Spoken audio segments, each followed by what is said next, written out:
नमस्कार दोस्तों, आप सभी का स्वागत है गुरुकुल स्टेनो एवं टाइपिंग क्लासेस जोधपुर में। दोस्तों, राजस्थान हाईकोर्ट द्वारा जो इस हिंदी स्टेनो और इंग्लिश स्टेनो की परीक्षा आयोजित की जा रही है, उससे संबंधित जो दिशा निर्देश जारी किए गए हैं एग्ज़ाम के, उसके बारे में इस वीडियो में विस्तार से बताया जाएगा।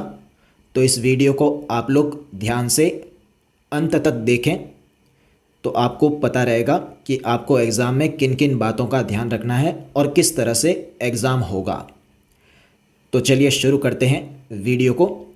सबसे पहले जो दिशा निर्देश दे रखे हैं वो नॉर्मल दे रखे हैं, यानी कि जो होते हैं हर एग्ज़ाम में कि आपको अपने साथ में एडमिट कार्ड वगैरह लेकर जाना है, आईडी वगैरह लेके जानी है। तो पहले इनके बारे में देखते हैं। तो सबसे पहले उन्होंने दे रखा है कि जो एडमिट कार्ड है वो जारी कर दिए गए हैं, तो उनकी जो ऑफिशियल वेबसाइट है राजस्थान हाई कोर्ट की, उस पर जाकर आप अपना एडमिट कार्ड डाउनलोड कर सकते हैं। उसके बाद में आपको वो एडमिट कार्ड साथ में लेकर जाना है आपका जब भी एग्ज़ाम है, और उसके साथ में अपना एक ओरिजिनल आईडी यानी आधार कार्ड या फिर पैन कार्ड या वोटर आईडी जो भी है ओरिजिनल लेकर जाना है, और साथ में उसकी फ़ोटोकॉपी भी लेकर जानी है। सुरक्षा के तौर पर कोई दिक्कत ना आए वहाँ पर आप ओरिजिनल लेकर जाएं, 2 आईडी लेकर चले जाएं और उनकी 2-2 3-3 फ़ोटोकॉपी लेकर जाएं, ताकि वहाँ पर किसी प्रकार की कोई दिक्कत ना आए।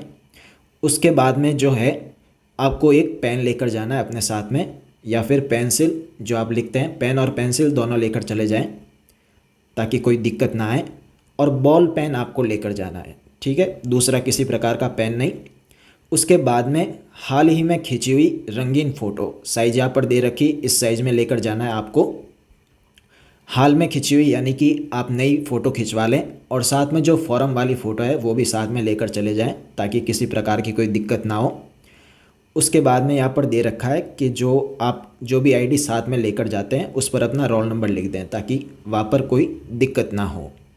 उसके बाद में नेक्स्ट जो है कि आप अपने साथ में एक छोटी पानी की बोतल लेकर जा सकते हैं, और उसके आगे जो दे रखा है कि आपके हाथे पर कोई भी मेहंदी या कोई रंग वगैरह लगा हुआ नहीं होना चाहिए, इसका आपको ध्यान रखना है। उसके बाद में कि आपका जो भी रिपोर्टिंग टाइम है, जो भी एग्ज़ाम का टाइम है जो आपके प्रवेश पत्र में दे रखा है, उस टाइम से आप पहले यानी समय पर एग्ज़ाम में पहुंच जाएं, लेट ना करें। और रोल नंबर प्रवेश पत्र से सत्यापित कर उसके लिए निर्धारित सीट पर ही बैठे, यानी वहाँ पर आपके जो प्रवेश पत्र है वो वेरीफाई होंगे, जिस हॉल में या जिस रूम में आपका एग्ज़ाम होगा वहाँ पर वेरीफाई होंगे, और वहाँ पे फिर आपको जहाँ पर आपकी सीट होगी वहाँ पर बैठना है। फिर उसके बाद में जो आगे दे रखा है कि भाई शिफ्ट में कोई भी परिवर्तन नहीं होगा, यह सभी जानते हैं।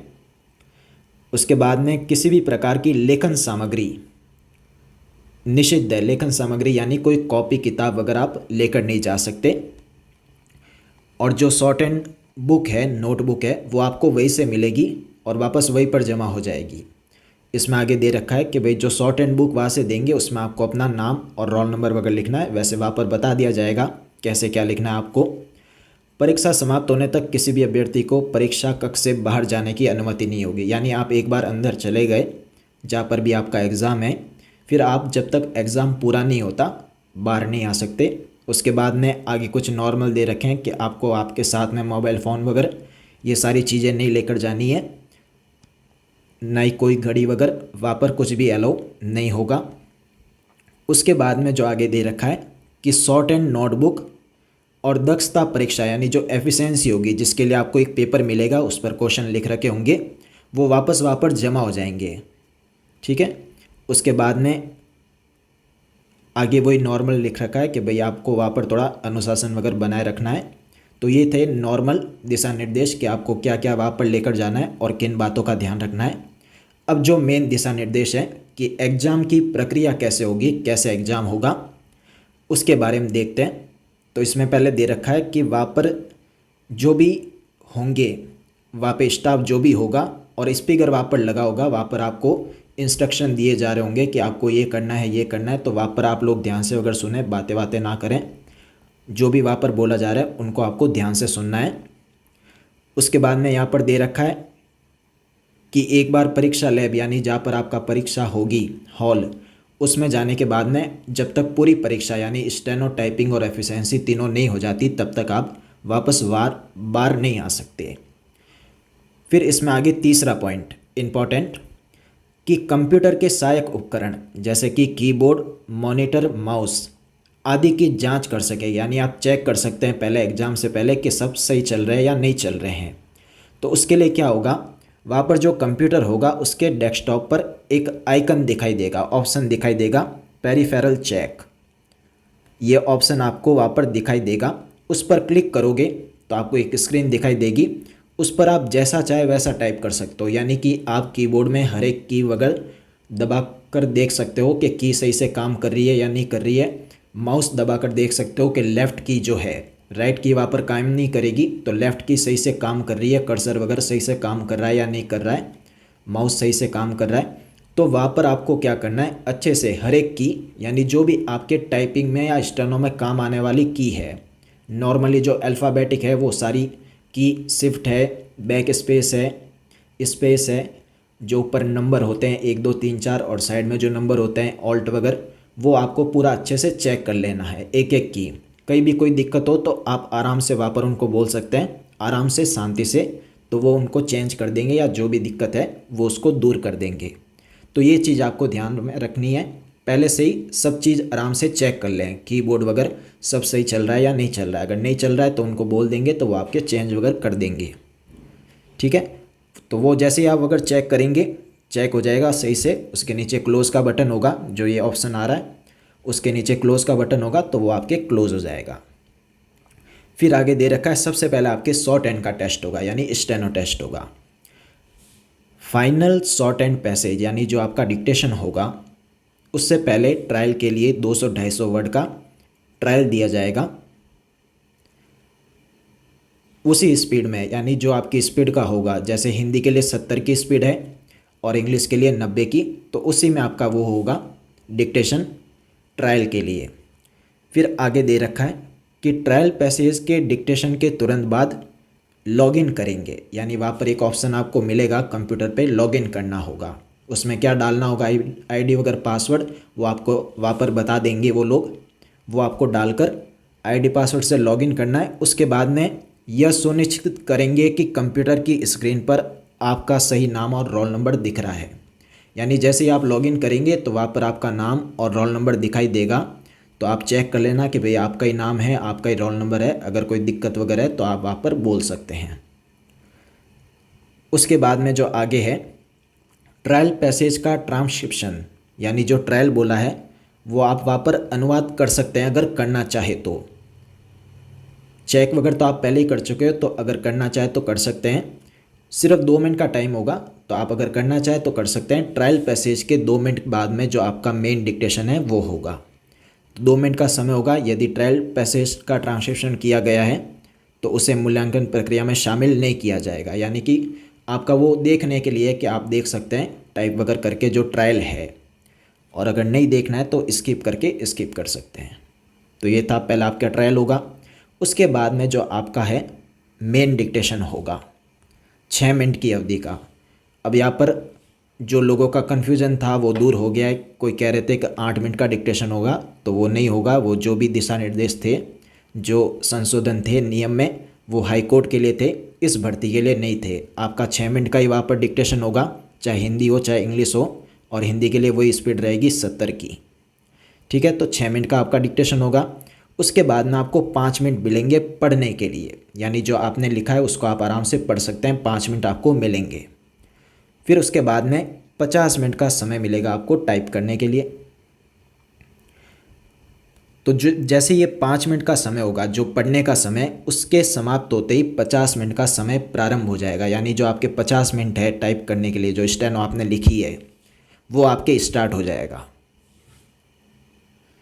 ठीक है, इसमें आगे दे रखा है कि प्रत्येक चरण हेतु निर्धारित समय के समाप्त होते ही स्वचालित रूप से बंद होंगे, यानी कि 5 मिनट हो जाएगा। उसके बाद में जो 50 मिनट का टाइमर होगा वो 50 मिनट जैसे ही पूरे होंगे वो ऑटोमेटिक बंद हो जाएगा आपके।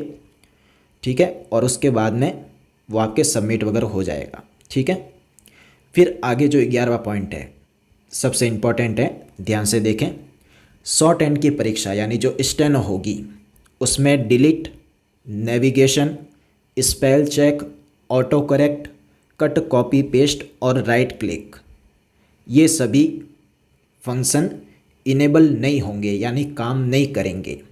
जैसे डिलीट का बटन होता है वो काम नहीं करेगा, स्पेल चेक का बटन होता है कीबोर्ड में वो काम नहीं करेगा, ऑटो चेक का कोई ऑप्शन नहीं होगा, कट कॉपी पेस्ट आप स्टेनो में नहीं कर सकते और राइट क्लिक का यूज़ आप नहीं कर सकते और नेविगेशन भी नहीं होगा। यहाँ पर दे रखा है कंप्यूटर इनेबल नहीं होंगे यानी नेविगेशन काम नहीं करेगी। अब यहाँ पर मैं आपको बता दूँ नेविगेशन होती क्या चीज़ है। जैसे कि मान लीजिए ये पॉइंट है, उदाहरण के तौर पर बता रहा हूँ मैं, आपने यहाँ से टाइप करना स्टार्ट किया निर्धारित समय की समाप्ति के पश्चात और यहाँ तक आपने टाइप किया करना होगा। अब यहाँ तक आपने टाइप कर लिया है, उसके बाद में आपको पता चला कि आपने जो ये पहला वर्ड था निर्धारित ये गलत टाइप कर दिया है, इसमें कुछ एरर रह गई है, तो आप यहाँ पर कर्सर ले जाकर इसको चेंज नहीं कर सकते। यहाँ पर कर्सर आपका नहीं जाएगा, चाहे आप माउस से लेके जाएंगे चाहे कीबोर्ड से एरो से लेके जाएंगे, कर्सर यहाँ तक नहीं जाएगा, वो आपका कर्सर यहीं पे रहेगा। तब यहाँ तक चेंज करने के लिए आपको क्या करना होगा, ये जो पूरा है आगे वाली लाइन जो ये लिखी हुई है आपकी, ये पूरी बैक स्पेस से हटा के आपको कर्सर यहाँ पर ले जाना होगा, यानी बैक स्पेस करके यहाँ तक जा सकते हैं आप। डायरेक्ट आप वहाँ पर अपना कर्सर लेकर नहीं जा सकते। तो इसमें आपको ध्यान क्या रखना होगा कि आप वहाँ पे एक लाइन टाइप करें, फिर एक लाइन को वापस अच्छे से चेक कर लें। अगर कोई गलती है तो फिर वो एक ही लाइन आपको हटानी पड़ेगी, उसमें से भी कुछ शब्द आपको हटाने पड़ेंगे, ज़्यादा मैटर आपको हटाना नहीं पड़ेगा। तो एक एक लाइन करते हुए उसको चेक करते जाएंगे तो आपको कोई दिक्कत नहीं होगी। तो नेविगेशन का मतलब ये है कि आप बीच में कई कर्सर ले जाकर वहाँ पर चेंज नहीं कर सकते। अगर चेंज करना है तो उसके आगे वाला पूरा वो मैटर आपको बैक स्पेस से हटाना पड़ेगा।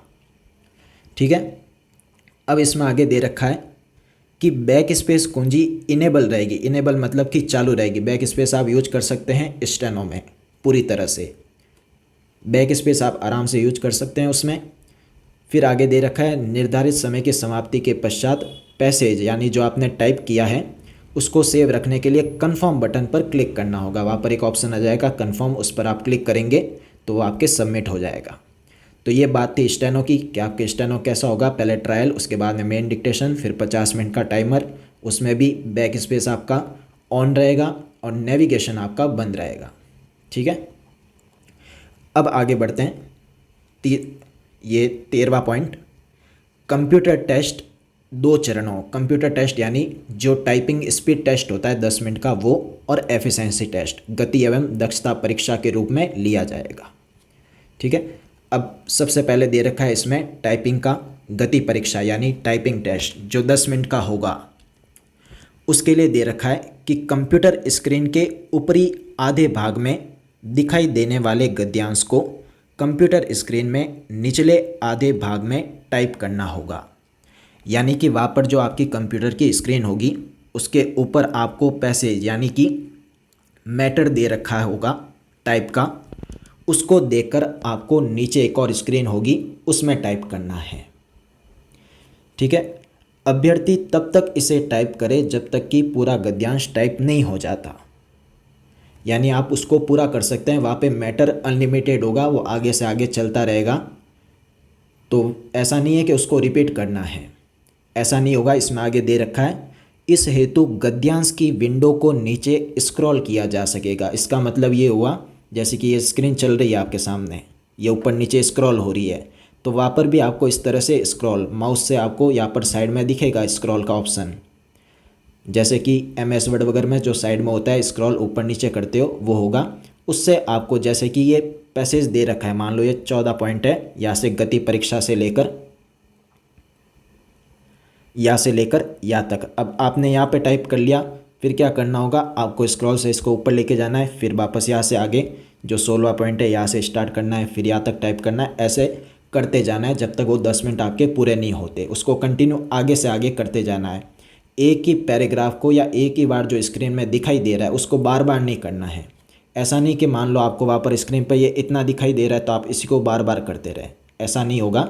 आपको उसको ऊपर करते जाना है, नीचे मैटर आता जाएगा, उसको टाइप करते जाना है। तो ऐसे आपका जो टाइपिंग टेस्ट है वो होगा। ठीक है। 10 मिनट की अवधि में उसी भाषा में होगा जिस भाषा में शॉर्ट हैंड है, यानी हिंदी शॉर्ट हैंड है तो हिंदी में, इंग्लिश है तो इंग्लिश में। ठीक है। और जैसे ही टाइप होगा वहाँ पर एक विंडो आ जाएगी कन्फर्मेशन के लिए, यानी जो आप टाइप करेंगे फिर उसको कंफर्म करना कि हाँ ये आपने टाइप किया। 10 मिनट के बाद में उसको कंफर्म करना होगा, फिर वो आपके टाइपिंग टेस्ट वाला सबमिट हो जाएगा। अब इसमें दे रखा है गति परीक्षा, यानी जो टाइपिंग टेस्ट होगा उसके दौरान delete, back space, navigation, spell check, auto correct, cut copy paste और राइट क्लिक फंक्शन जैसे संशोधन टूल डिसेबल रहेंगे, यानी ये सभी बंद रहेंगे। ये जो भी ऑप्शन है ये सब बंद रहेंगे। नेविगेशन, डिलीट ऑप्शन है, कट कॉपी वगैरह पेस्ट है, टाइपिंग में भी ये बंद रहेंगे। अब इसमें बैक स्पेस दे रखा है कि बंद रहेंगे, लेकिन आगे उन्होंने लिख रखा है हालांकि बैक स्पेस कुंजी का सीमित उपयोग किया जा सकेगा। सीमित उपयोग का मतलब क्या हुआ, यानी कि किसी भी शब्द को टाइप करते समय बैक स्पेस कुंजी उस शब्द की सीमा तक उपयोग में ली जा सकेगी, परंतु शब्द पूर्ण होने पर जैसे ही स्पेस बार का प्रयोग करेंगे तो बैक स्पेस कुंजी पीछे के शब्द के लिए इनेबल नहीं रहेगी। इसका मतलब ये हुआ शॉर्ट में कि वन वर्ड बैक स्पेस आपके ऑन रहेगा। कोई वर्ड जैसे ये भाषा लिख रहे हैं तो इसमें आप बैक स्पेस यूज करते हैं, लेकिन जैसे ही आपने स्पेस दे दिया, स्पेस दबा दिया, तो फिर आप इस भाषा में करेक्शन नहीं कर सकते। फिर आगे वाला वर्ड आपके स्टार्ट हो जाएगा, उसको आपको टाइप करना है, पीछे वापस नहीं जा सकते। वन वर्ड बैक स्पेस जो होता है वो आपके रहेगा। फिर उसके बाद में ये हो गई आपके टाइपिंग की बात। फिर दक्षता परीक्षा, यानी जो एफिशिएंसी का 10 मिनट का टेस्ट होगा। एफिशिएंसी के दौरान कट कॉपी पेस्ट और राइट क्लिक, माउस का जो राइट क्लिक होता है के अतिरिक्त सभी कुंजियाँ इनेबल रहेगी, यानी कि कंट्रोल है, एंटर है वगैरह जो नॉर्मल है वो सब ऑन रहेगी आपके। कंट्रोल जेड का भी उपयोग किया जा सकेगा, यानी कंट्रोल जेड कर सकते हैं अगर एक बाई चांस कोई आपके एक ऑप्शन गलत हो गया, बोल्ड करना था उसकी जगह कुछ और कर दिया, तो एक बार आप कंट्रोल जेड कर सकते हैं। ज़्यादा इसका यूज़ ना करें तो कंट्रोल जेड का यूज हो सकता है। और वहाँ पर दूसरी बात है, जो कंट्रोल से की होती है वो भी यूज कर सकते हैं, लेकिन जहाँ तक हो सके आपको माउस से ऑप्शन में जाना है। जैसे कि बोल्ड करना है तो आप माउस से ही बोल्ड ऑप्शन पर क्लिक करके करें, कंट्रोल भी ऐसा ना करें, ताकि आपके एकदम सही हो वो। उसके बाद में आगे दे रखा है गति परीक्षा, यानी जो टाइपिंग टेस्ट होगा आपका स्टेनो के बाद में, जो आपका 10 मिनट का टाइपिंग टेस्ट होगा, उसके बाद में 5 मिनट का समय मिलेगा आपको, 5 मिनट का ब्रेक। उसके बाद में 10 मिनट का एफिशिएंसी का टेस्ट होगा। और 5 मिनट का जो ये बीच में समय होगा उसमें क्या होगा, आपको पेपर दिए जाएंगे दक्षता परीक्षा हेतु प्रश्न पत्र, यानी एक पेपर दिया जाएगा आपको एफिशिएंसी का, उसमें आपके क्वेश्चन लिख रखे होंगे। उन क्वेश्चन को देखकर वो आपको चीज़ें करनी है। वहाँ पर आपको स्क्रीन पर पैसेज मिल जाएगा, यानी टाइप किया हुआ मैटर मिलेगा एफिशिएंसी में। उसमें आपको फिर वो एडिटिंग, जैसे कि पहला प्रश्न दे रखा है कि पहला पैरे को बोल्ड करें, तो फिर उसमें जो मैटर आपको दे रखा है टाइप किया हुआ, उसमें जो पहला पैरा होगा उसको बोल्ड करना है, फिर जो दूसरा प्रश्न होगा वो उसमें करना है। इस तरह से आपको वो सारे क्वेश्चन करने हैं 10 मिनट के अंदर। ठीक है। और दक्षता परीक्षा यानी जो एफिशिएंसी टेस्ट होगी, उसके बाद में आपके जो पेपर होंगे क्वेश्चन पेपर, वो वापस जमा हो जाएंगे आपके साइन होकर। ठीक है। उसके बाद में आगे दे रखा है कि गति परीक्षा एवं दक्षता परीक्षा की समाप्ति के पश्चात अभ्यर्थियों को परफॉर्म किए गए टेक्स्ट को सेव करने हेतु कंफर्मेशन स्क्रीन पर अनिवार्य रूप से क्लिक करना। यानी जो भी आपके टेस्ट होंगे स्टेनो, टाइप, एफिशिएंसी, उसके बाद में आएगा कि हाँ भाई कंफर्म करना है कि हाँ आपने टेस्ट दे दिया है, तो आपको वहाँ पर कंफर्म करना है, तो फिर वो आपके टेस्ट सबमिट होंगे। कंफर्म नहीं होगा तो जाहिर सी बात है वो सबमिट नहीं होंगे, वैसे हो जाएगा कंफर्म। फिर उसमें दे रखा है अभ्यर्थी ट्रांसक्रिप्शन टाइपिंग हेतु आवश्यक कुंजियों, यानी जो ज़रूरी है, जो यूज करनी है, उसके अलावा अन्य कुंजी का प्रयोग ना करें। जैसे कि मान लो F1, F2 इस टाइप की कुंजी जो कीबोर्ड में कीज़ होती है उनका आपको यूज़ नहीं करना है। जो आपके काम आ रही है, जैसे जो बीच वाले सारे वर्ड है और जो न्यूमेरिकल है 1 2 3 4 वो है, ऑल्ट की है, शिफ्ट है, तो वो आपको यूज़ करनी है। उसके अलावा जो यूज में नहीं आती उसको यूज में नहीं करना है। यानी कि कहने का मतलब उनका ये है कि आपको कोई दूसरी की छेड़नी नहीं है। उससे क्या हो सकता है कि जो आपका चल रहा हो टेस्ट वगैरह जो एग्ज़ाम वो बंद हो सकता है। इसलिए इसका थोड़ा आपको ध्यान रखना होगा। वहाँ पर आराम से हर एक टेस्ट को आपको देना है ताकि कोई दिक्कत ना हो वहाँ पर आपके। तो ये थी मेन चीज़ें। उसके बाद में आगे ये दे रखा है कि भाई आपको पूरा ध्यान रखना है करते समय कोई भी एक्स्ट्रा चीज़ नहीं करनी है। ऐसा नहीं आप कोई भी दूसरी की वगैरह दबा के देखते हैं क्या होता है, ऐसा नहीं करना है। ये चीज़ आपको दे रखी है कि भाई कैसे आपके स्टेनो टाइप और एफिशिएंसी का पेपर होगा। बस इसमें मेन चीज़ तो ये थी कि जो स्टेनो का आपके टेस्ट है उसमें आपके नेविगेशन बंद रहेगा, यानी कि कर्सर बीच में ले जाकर आप उसमें करेक्शन नहीं कर सकते। जो भी आपके मैटर होगा, नेविगेशन का मतलब ये हुआ जो भी आपके मैटर होगा बीच में कई कर्सर ले जाकर आप चेंज नहीं कर सकते, लेकिन बैक स्पेस वहाँ पे यूज होगा। एफिशिएंसी शॉर्ट एंड में स्टेनो में ये चीज़ है। टाइपिंग में बैक स्पेस वन वर्ड में यूज होगा। ये जो थी ये मेन चीज़ थी। उसके अलावा कट कॉपी पेस्ट है, ये आपके यूज़ नहीं होंगे, जाहिर सी बात है, कई यूज़ नहीं होते हैं। तो इन चीज़ों का आपको ध्यान रखना है। तो ये थे दिशा निर्देश जो हाई कोर्ट की ओर से जारी किए गए थे कि कैसे उनका एग्ज़ाम होगा। तो इनको एक बार आप लोग वापस अच्छे से पढ़ लेना तो आपका क्लियर हो जाएगा कि कैसे वहाँ पर एग्ज़ाम वगैरह होगा। ठीक है। और जाहिर सी बात है वहाँ पर पूरा ऑनलाइन सिस्टम होगा। तो ऑनलाइन स्टेनो का एग्ज़ाम अगर कैसे होता है तो उसके लिए गुरुकुल की सीरीज चली रही है। जिन्होंने ले रखी है उनको पता ही है, और जिन्होंने नहीं ले रखी है वो भी ले सकते हैं, ताकि एग्ज़ाम तक उनको पता चल जाए कि कैसे ऑनलाइन टेस्ट वगैरह होते हैं। तो आपको एक तरह से एग्ज़ाम का माहौल वगैरह मिल जाएगा। gurukulsteno.com से आप ले सकते हैं गुरुकुल की ये टेस्ट सीरीज, जिससे आप एग्ज़ाम के अनुरूप तैयारी कर सकते हैं। यानी एग्ज़ाम का आपको एक तरह से माहौल मिल जाएगा स्टेनो के लिए कि कैसे वहाँ पर स्टेनो का टेस्ट होगा। तो ठीक है दोस्तों, इस वीडियो में ये बताया गया था कि जो भी दिशा निर्देश है उसमें क्या क्या दे रखे हैं। ठीक है, धन्यवाद।